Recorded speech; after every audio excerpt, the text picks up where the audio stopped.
Доброе утро, наши телезрители. В продолжении программы постараемся раскрыть личность спортсмена Гагаузии, уроженца Украины, и постараемся подчеркнуть его путь как профессионала в своем деле.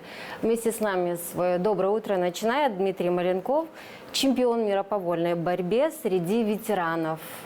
Этот титул Дмитрий недавно завоевал, и если следите за нашими новостями, конечно же, материал о чемпионе мира вы увидели. А если нет, то сейчас будет возможность. И, конечно же, приветствую нашего гостя. Доброе утро. Доброе утро. Как настроение, Дмитрий? Настроение хорошее. Как? С чего начинает Дмитрий Маленков свое доброе утро? Я начинаю свое доброе утро с зарядки. 7:30 у меня зарядка в стадионе, а потом в 11 тренировка на ковре. И также вечером тоже тренировка в 5 часов, тоже на ковре. У меня такие вот. То есть утро начинается со спорта и завершается Да, тоже с тренировки. спортом. Если немножечко познакомите себя с нашим телезрителем. Да, могу Родились в Украине. Да, родился в Украине. Начинал с вольную борьбу тоже с Украины. И потом вот с детства, как с друзьями ходили тоже на тренировки. И я полюбил этот вид спорта. И вот потом поехал в Измаил, тоже был турнирчик там в Одесской области. И там я боролся и взял первое место. И меня там увидел тренер, понравился я там ему. И он потом сказал мне: хочешь ли переехать туда, в Измаил? Я говорю, можно будет. Я там с родителями поговорю, как, что. И потом уже вот отец мне привел в Измаил. И я уже остался там, учился, тренировался. Там у меня тоже там появился тренер Николай Ильич Стоянов. И вот я там 4 года. А потом уже после Измаила он меня устроил в Киев, в институт физкультуры, там в Киеве тренировался. Тоже там учился, тренировался, занимался спортом. Такое. А титулы какие-то были завоеваны вот Да, за я то вот время? в 2011 году выиграл чемпионат Украины и поехал потом на чемпионат мира, Европы. Там боролся с грузином, так я просто грузином и проиграл ему первую схватку, и он тоже потом проиграл, и я потом дальше. И еще на чемпионат мира в Греции боролся тоже там по студентам. А потом уже вот тоже был чемпионат мира в Франции. Тоже там боролся, проиграл. И тем не менее, путь в вольную борьбу вы проложили у себя на родине. Да, начал. Продолжение же сейчас у нас, будучи спортсменом Гагаузии, продолжается. Вы выступаете в составе сборной вольников Молдовы. Да, в сборной Молдавии я выступаю уже, как переехал с Украины сюда и начал за Молдавию выступать. И вот на чемпионат Молдавии тоже боролся. У меня вот в финале проиграл. У меня была травма, я снялся и должен был поехать на чемпионат мира. И я тогда снялся, и вместе меня поехал другой. Там с Молдавии, с Кишинева парень. Сколько в Гагаузии уже живете? Уже 11 лет. За это время ваша карьера, она чуть-чуть выросла? Да, в лучшую сторону, думаю, чем на Украине. Там я не так, а здесь уже взялся за спорт и уже вот начал тренироваться, режим такой. И вот сейчас вот, когда поехал на чемпионат мира, уже был готов на 100% выиграть. Да, и выиграли. Да, первым стал. Мы вас поздравляем с титулом чемпион мира по вольной борьбе среди ветеранов. То, как вас встречали у нас в Гагаузии, у Стеллы, наша съемочная группа засняла. Давайте вспомним эти исторические, но приятные моменты. С цветами и флагами Молдовы и Гагаузии встречали при въезде в Гагаузию чемпиона мира Дмитрия Маленкова. Борец вольного стиля Дмитрий Маленков показал, что, поставив перед собой определенную цель и приближаясь к ней шаг за шагом, можно добиться вершин в спорте. В городе Загреб в Хорватии спортсмен показал, что у ветеранов спорта есть еще силы, чтобы побороться за чемпионский титул на мировом уровне. Он провел 4 схватки со спортсменами из Казахстана, Италии и в финале встретился с чемпионом мира прошлого года, борцом из Америки. Чемпион мира прошлого года, и его тоже прошел американец, хороший, тоже выиграл 10-0. Тренер спортсмена Илья Узун вспоминает, что недавно его также встречали у Стеллы как победителя. И теперь он стоит здесь, но уже со своим воспитанником. Сделал то, что мы от него ожидали. И я уже в роли тренера, я, наверное, за него больше радовался, чем сам он. Я хочу сказать, что Дима провел 4 встречи, был сконцентрирован, подготовлен. Каждую встречу он выиграл со счетом 10-0. Но это не говорит о том, что его соперники были слабые. Все были сильные соперники. Мне понравилась встреча, первая встреча с казахом, была сложная. Мне понравилась встреча за выход в финал с казахом. Также вроде, знаете, вроде 10-0. Но борьба была очень вязкая и очень сложная. Но меня порадовал финал, где он одолел американца, прошлогоднего чемпиона мира. Одолел его 10-0. Американец даже не успел опомниться, как поднялась рука нашего Димы. Начальник управления молодежи и спорта Вячеслав Драгой отмечает, что у молодого поколения есть чему учиться у таких спортсменов. Представитель нашей Гагаузии, нашего региона, завоевал высокое звание. Он стал чемпионом мира по вольной борьбе. Дмитрий Маленков. Я считаю, что это наша общая победа, потому что все наши спортсмены, все наши тренера, мы идем к одной общей цели, чтобы наши представители, наши спортсмены, наши ребята завоевывали места как на чемпионатах Европы, так и на чемпионатах мира. Поэтому мы поздравляем от всей души Дмитрия, мы поздравляем Илья Семеновича, потому что я со стороны очень долго видел, как они шли к этому моменту. И я представляю их радость, потому что я такой же тренер, как и они. И от чистого сердца, от души поздравляю и новых вам успехов и побед. Друзья Дмитрия следили за его выступлением и гордятся тем, что в Гагаузии есть еще один чемпион мира. И они также будут стараться достичь таких высот в спорте. С братом, что он стал чемпионом мира, мы вместе готовились, тренировались. Он шел к этому, готовился. И ему удалось это сделать и взять звание чемпиона мира. Человек, который умеет ставить перед собой настоящие цели и идти к ним. И ему абсолютно без разницы на любые преграды, он просто идет к ним. И вот, как мы видим, он шел к этому все это время, он шел к тому, чтобы стать победителем, и он им стал. И оправдал все надежды и все ожидания. Да, нужно брать пример, нужно серьезно относиться к каждой тренировке, посещать их, слушать тренера, потому что он, как твой наставник, он знает, что тебе делать, он может проявить тебе твои лучшие стороны, и нужно двигаться к своей цели. Поздравили Дмитрия Маленкова с победой и музыканты, которые пришли его встретить. Очень большой праздник, чемпион мира Гагауз. Поэтому я поздравляю, Дима, тебя. Очень приятно, что вот у нас есть такие люди. Держитесь так, ребята. Награда Дмитрия Маленкова – очередная ступень в его карьере после небольшого перерыва. Впереди у него чемпионат Молдовы, а в следующем году он вновь хочет покорить пьедестал чемпионата мира. Ну что, посмотрели? Да. Волнительно, наверное, да? Да, есть чуть-чуть такое. Приятно, когда встречают на родине, вот, особенно после Да, таких свои близкие, когда встреч. встречают, очень приятно.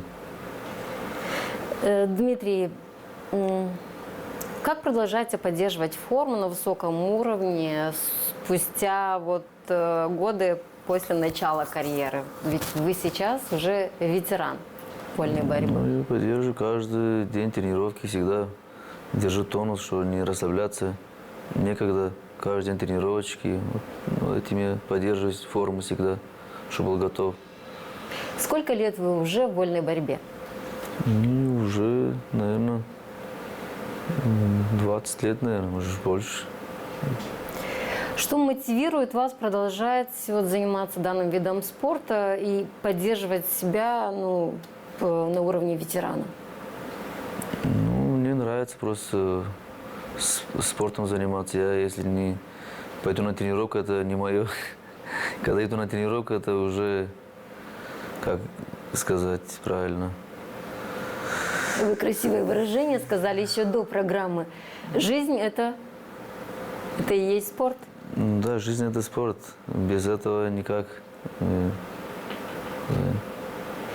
С годами можно сказать, что вы свои стратегии либо тактики в борьбе вот поменяли? Да, я поменял очень, наверное, много. Я когда был вот на Украине, у меня не так шла борьба. Вот когда я переехал сюда, в Молдавию, у меня борьба как-то получше пошла. Ну что, например, если вот перечислить, какие-то техники прибавились, Ну да, я навыки? навыки, да, у меня появились другие, там, у меня проходят ноги, а раньше у меня борьба была стоячая, сейчас хотя бы уже ноги прохожу там, такое, уже получше, в лучшие стороны. Что вас от других вольников отличает? У вас есть какой-то свой особенный прием, какие-то свои секреты, когда вы ходите на ковер?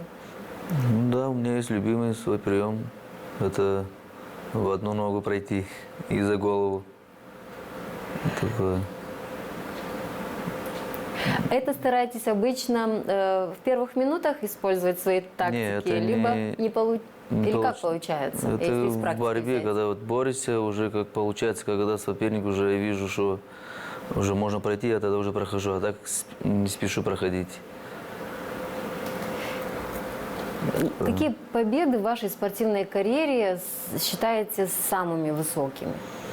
Ну, самым высоким, наверное, вот сейчас последний чемпионат мира по ветеранам. Это у меня самый такой титул, у меня самый большой такой. То есть надо было стать ветераном, чтобы подняться на Да. уровень чемпиона мира, да? Да. Ну, по взрослым у меня тоже шла борьба, но просто у меня травмы туда, и потом уже я думал, уже не буду бороться. Потом мне вот Илья Семенович поддержал и сказал, иди вперед, и у тебя все получится. И я не остановился и послушал его, и вот у меня, благодаря ему, эта медаль я привез на чемпионата мира. То есть вам обязательно необходимо слышать мотиватора, да? Поддержка Да, очень необходима. Да, очень-очень. И без поддержки никуда. Когда вот одни говорят, все, уже завязывай, я говорю, не, буду добиваться своего. Вот я шел вперед. Вот Илья Семенович как тренер, он видел, говорил, иди вперед, у тебя все получится. Я вот не останавливался, тренировался, он со мной выходил каждое утро в стадион. Тоже кросс вместе с ним, потом упражнения делали с ним. Ну, такое. Тренер здесь всегда с вами. Он вас морально поддерживает, он вас силой духа поддерживает. А если бы его не было рядом на чемпионате, так скажем, если бы не было вот этой моральной поддержки, вы бы я думаю, выиграли? Ну, не знаю, смотря как настроился бы. А так он меня настраивал каждую схватку, даже если соперник слабый, то тоже настраивался на любые встречи, что выйти и до конца бороться, не останавливаться. Когда вы ходите на ковер, о чем думаете? Или все стираете со своей памяти? Ну, думаю, вот настраиваю, каждую схватку выхожу и спокойно выхожу, борюсь. Не переживай. Если начинаешь переживать, уже борьба уже другая. А если уже вот спокойно выходишь, уже борьба уже как-то получше идет. Кроме тренера, как вы отмечаете, кто еще поддерживает вас в вашей спортивной карьере? Ну, семья тоже поддерживает. Тоже иногда все, сколько можешь бороться. Я говорю, пока силы есть, можно пока, а уже потом дальше будет видно, как пойдет. У вас есть свой тренер. Вы являетесь тренером для кого-то? Ну, я молодежь тренирую тоже когда просят с кем-то в конце остаться в зале, я с ним показываю там приемы. Такой, а лично так тренером я не работаю, пока я сам пока профессионально занимаюсь, тренируюсь, участвую на соревнованиях. Вы несколько раз сказали, что на этих соревнованиях получили травму, там где-то проиграли. Вот травму получить для спортсмена – это, наверное, самое страшное. Это самое страшное. Это потом и борьба не идет, потом уже хотят уже завязывать борьбу, и вот это травмы лучше никому не желаю, что травмировались. Как восстанавливаетесь после травм? Ну, как Что нужно? покой. Вместо тренировочки, прогулочки, что восстанавливаться. Ну, такое, что на ковер не надо пока вообще, а так, что восстанавливаться, прогулки, вот такое. И зарядки по утрам. В вашей спортивной карьере были, конечно, взлеты, были падения. Вот после этих падений, ну, имеется в виду проигрышей, как восстанавливаете себя морально? Откуда черпаете дух, чтобы дальше все-таки продолжить эту спортивную карьеру? Ну, я вот хожу на тренировки, и вот это перебороть надо, вот это все. Не думаешь, что проиграл, иду, тренируюсь, и ну, вот это все само приходит потом. Такое. Как вообще спорт повлиял на вашу жизнь вне ковра? Где-то приходилось еще или бороться? Ну или... да, с детства в селе, когда жил, там соревнования делали, фестивали разные. Я там везде участвовал, боролся на барана, там по селам ходил везде. Выиграл, когда я там приезжал, там сразу все видели меня, сразу другой вес взвешивали, потому что я их там выигрывал. Такое было интересно детство. В детстве, ну и вы сейчас чемпионом стали, это высшая ваша награда. А что вы как спортсмен ощущаете? Вот, Ну, я даже не могу передать, как я... почувствовал И победу. мне не верится, что я стал чемпионом мира даже вообще. Что проживаете внутри себя? Это что? Гордость, это счастье? Ну, это счастье очень такое... Я даже не могу передать вам, какой я радостный. Ну, когда выиграл, даже не понял, что я выиграл это. Не верил даже, что я выиграл чемпионат мира. Такое. Какие советы могли бы дать сегодня тем ребятам, которые хотят пойти в вольную борьбу, и советы тем, кто, может быть, сломался на каких-то соревнованиях, и тем не менее нужна такая же поддержка, может быть, такой же спортивный тренерский дух, который вы имеете? Да. Ну, главное, если пойти вперед, не останавливаться, у них все получится. Главное, вот режим, самое главное, питание правильное. И вот эти ночные гулянки, это ни к чему не приведет. Главное, режим, и думаю, все получится у них в спорте добиваться. Правильное питание, оно какое? То есть вы чем питаетесь, что не теряете форму? Ну, я вот мучное ничего не кушаю.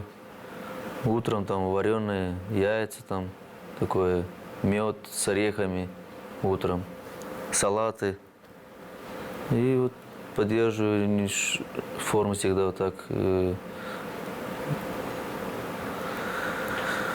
Такое. Цели. Какие цели ставите перед собой, какие цели еще хотите достичь? Ну, сейчас вот хочу на чемпионат Молдавии. После Нового года уже вот сейчас вот готовлюсь, и после Нового года уже буду участвовать на чемпионат Молдовы, чтобы попасть на чемпионат Европы. И сейчас я вот к этому иду. Сколько раз в день тренируетесь, такие усиленные? Три раза в день. Это утром зарядка, в 11 тренировка, и вечером тоже тренировка. Вот такое. Как-то так, да? Да. Дмитрий, остается вам пожелать еще успехов. Ну, на уровне, коль уже награду взяли основную на чемпионате мира, уровень уже Молдовы вам чуть полегче покажется. Мне, наверное, так там кажется. Уже, посмотрим, я уже там буду вес скидывать, как буду себя чувствовать. Там у меня есть пару килограммчиков скинуть. Там уже посмотрим, как пойдет. А вот на уровень чемпионата Европы придется приложить Да, там много-много придется усилий, уже, да? да, готовиться на сборы. Может, поеду в Россию, там буду готовиться. Здесь просто не с кем тренироваться мне. Я уже там уже поеду в России. Там, думаю, буду готовиться. Что для этого необходимо? Или кто для этого необходим? Сильные соперники? Ну да, там должны соперники быть сильнее тебя. И тогда уже потом, когда борешься с другими, уже тебе легче. А когда вот здесь тренируешься с слабыми, уже не то. Туда надо ехать, готовиться, и у тебя результаты будут лучше. Ну что, желаем, чтобы ваши все желания осуществились. Вам, конечно, усиленных тренировок и выступлений на соревновании без травм. Спасибо большое. Спасибо, Дмитрий. Ну, а я хочу напомнить нашим телезрителям, что вместе с нами был этим добрым утром Дмитрий Маленков, чемпион мира по вольной борьбе среди ветеранов. Дмитрий является жителем, спортсменом Гагаузии, который выступает в составе сборной Молдовы на международных уровнях. Дмитрию желаем доброго дня Спасибо. и успехов в спортивной карьере. Ну а программа продолжается.